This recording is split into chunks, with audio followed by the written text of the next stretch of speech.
Kim Chiu tinatakot at pinapatahimik. Si Paulo Abilino, siyempre very supportive diyan kay Kim Totoo. Chiu.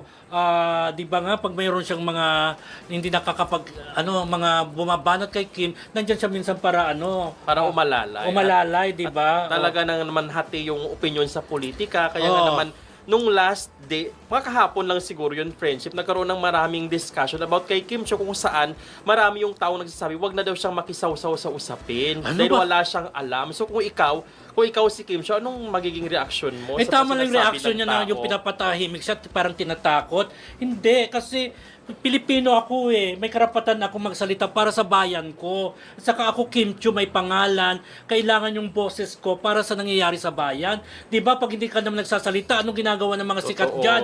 Bakit si Sarah Geronimo hindi nagsasalita? Di ba, may mga ganyan silang mga And knowing batikos? Kim Chiu talaga, very siya, pagdating sa government, very vocal siya ever since nung mapasala yung ABS. Isa si Kim Chiu sa mga nanindigan, di ba, Oo. friendship? At ano man ang sabihin mo dyan, yung essence na lumalaban siya para sa bayan, may care siya sa kapwa niya Oo. Pilipino, yun yung ina-appreciate At namin importante sa yun kanya. sa panahong ito, kailangan talagang may mga boses, lalo na yung mga sikat, gaya na Kim Chiu. Kasi kung sina Bianca Gonzales, di ba? Talagang very vocal Donnie sila. Pangilinan, may nasabi din. Oh, sila Jody kahit Santa story Maria. lang yan, Oh. para at least masabi ng gobyerno na hindi okay ang mga tao at hindi tayo tatanggapin sa mga Oo. ganitong aspeto. Kasi kung gusto natin ng pagbabago, kailangan may manguna, di Oh, ba? at kailangan may mga boses na ganyan na kailangan magsalita, huwag Na magbukas patahimikin. ng mga usapin Oo. para mapag-usapan yung mga importanteng aspeto. Huwag tayong huwag tayong maging sarado, dapat maging bukas tayo sa lahat para makita natin talaga kung ano yung mga kailangan sa bayan natin, di ba? Tama yan. Oo, correct. Kung sa panahon ng demokrasya sa atin, so walang masama pag magsalita ka. Then everyone has the freedom to say. Yes, ikaw Jason, ano masasabi mo sa nangyayari sa bayan natin ngayon? Bilang 19 years old ba o 20 years old na? 20 years old. Okay. Sobrang lala ngayon kasi talagang nagkakagulo na eh sa Oo. gobyerno. Kasi Oo. tayo bilang tao na kahit bata, patanda, nagbabayad din kasi tayo ng mga ganyang bagay. Kailangan nating maging open yung isip natin sa ganyang bagay kasi hindi lang mayaman or mga mahirap yung napapahamak. Kasi buong talaga. Pilipino buong talaga, Sama-sama diba? tayo dito sa Oo. pag-angat. Correct. At Maraming netizens ang naalarma kapag may lumalabas na balita na si Kim Chiu ay tinatakot o pinatatahimik. Pero mahalagang tandaan na kadalasan, ang mga ganitong usapin ay nagsisimula sa social media speculation, intriga o opinyon ng mga tao at hindi agad nangangahulugang may malinaw na ebidensya. Sa showbiz, normal na may bashers, critics at mga taong may kanya-kanyang paniniwala. Dahil isa si Kim sa pinakasikat at pinakamatagumpay na artista sa Pilipinas, natural na lagi siyang nasa sentro ng usapan. Kapag may issue o kontrobersya, mabilis itong lumalaki online dahil milyon-milyon ang sumusubaybay sa kanya. Ang nakakapansin talaga sa maraming fans ay kung paano nananatiling kalmado at matatag si Kim sa kabila ng mga intriga. Ilang beses na rin siyang naging target ng pambabatikos noon, pero makikita na mas pinipili niyang magtrabaho, manatiling professional, at mag-focus sa kanyang career kaysa pumatol sa lahat ng batikos. Kaya marami ang humahanga sa tibay ng loob niya.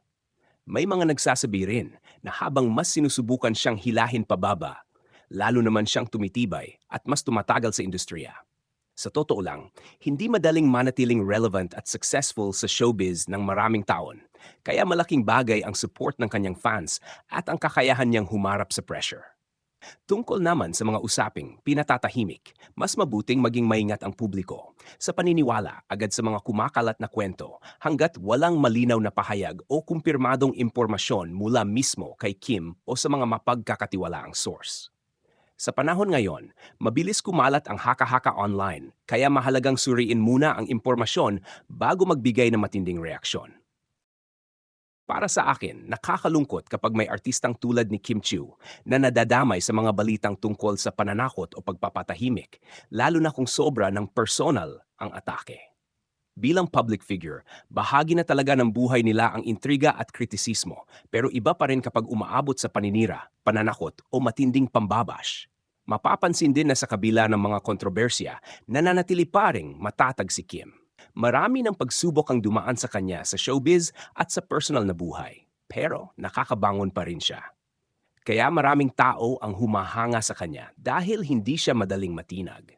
Sa social media ngayon, mabilis lumaki ang isang issue kahit minsan kulang pa sa totoong detalye.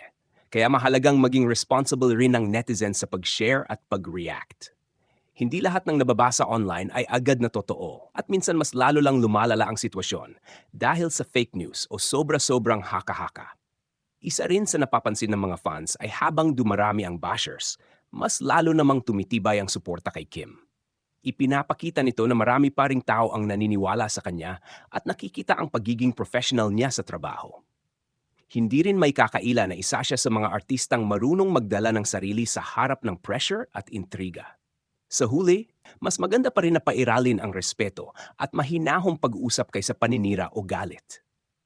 Ang mga artista ay tao rin na nasasaktan at napapagod. Kahit sikat sila, hindi ibig sabihin na okay lang silang pagtulungan o takutin online. Ang balitang si Kim Chiu ay tinatakot o pinatatahimik ay talagang nakakakuha ng matinding emosyon mula sa publiko, lalo na sa kanyang mga tagahanga.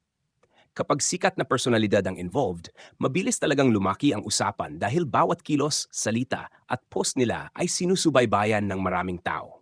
Pero sa gitna ng lahat ng ito, mahalagang tingnan din ng maayos at patas ang sitwasyon bago agad maniwala sa lahat ng kumakalat online.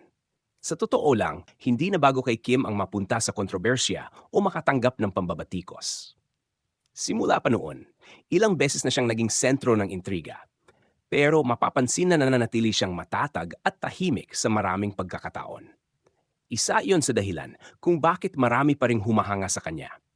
Hindi madaling maging isang public figure sa Pilipinas dahil bukod sa pretrabaho, kailangan mo ring harapin araw-araw ang opinyon ng publiko. Isang maling salita lang minsan ay pwedeng maging dahilan ng matinding batikos. Nakakalungkot lang isipin na sa panahon ngayon, parang normal na sa social media ang sobrang panghuhusga at masasakit na komento. Kapag may issue ang isang artista, may ilan agad na nagiging mapanira kahit hindi pa malinaw ang buong kwento. Minsan, ang simpleng opinyon ay nauuwi sa personal na pag-atake. Kaya kung totoo may mga taong sumusubok na takutin o patahimikin si Kim, hindi iyon magandang halimbawa ng pakikitungo sa kapwa.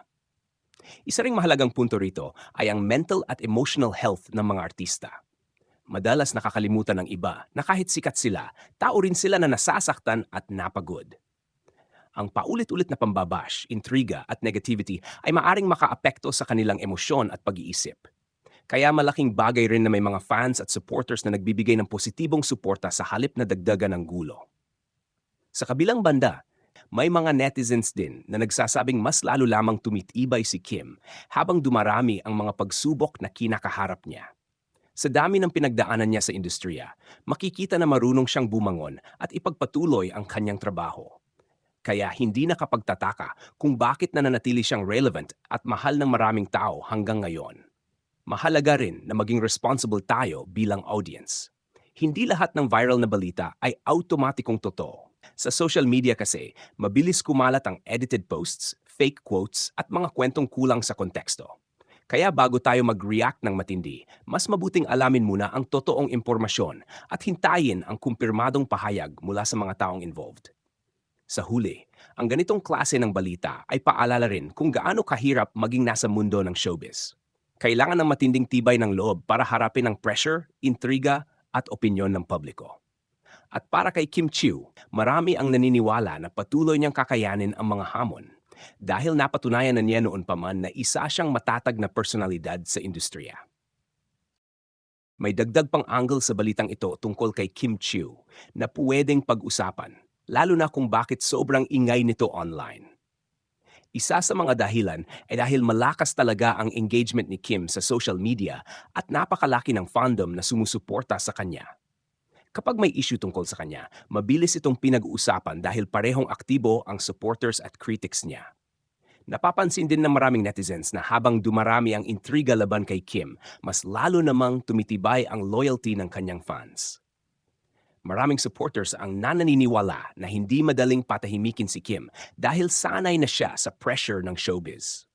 Sa tagal niya sa industriya, ilang beses na rin siyang dumaan sa matitinding kontrobersya, pero nananatili pa rin siyang isa sa mga kilalang personalidad sa entertainment industry. Isa pang mahalagang punto rito ay kung paano nagbabago ang kultura ng social media. Noon, ang mga intriga ay hanggang TV shows, tabloids o chismisan lang. Ngayon, sa isang viral post o edited clip, pwedeng lumaki agad ang issue sa loob lang ng ilang oras. Dahil dito, mas nagiging emosyonal at mas mabilis ang reaksyon ng publiko kahit minsan kulang pa sa kumpletong detalye. May mga observers din na nagsasabing kapag mas sikat ang isang celebrity, mas marami talagang sumusubok humila pababa sa kanila. Parte na raw ito ng pagiging public figure. Pero sa kaso ni Kim, marami ang nakakapansin na sa halip na mawala siya sa spotlight, parang lalo pa siyang nagiging matatag at mas suportado ng kanyang fanbase tuwing may pinagdaraanan siyang issue. Hindi rin nawawala sa usapan ang pangalan ni Paolo Avellino dahil maraming fans ang curious kung paano niya sinusupport si Kim sa gitna ng mga intriga. Kaya lalong umiinit ang interes ng publiko kapag may koneksyon ang issue sa kanilang dalawa. Ang tambalan nila ay isa sa mga madalas pag-usapan online, kaya kahit simpleng kilos o reaksyon ay napapansin agad ng netizens.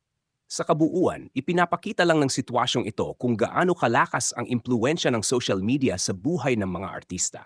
Isang maliit na usapan lang ay pwedeng lumaki at maging national topic. Kaya mahalaga pa rin ang pagiging responsible sa pag-share ng impormasyon at pag-iwas sa sobrang panghuhusga ng walang sapat na ebidensya.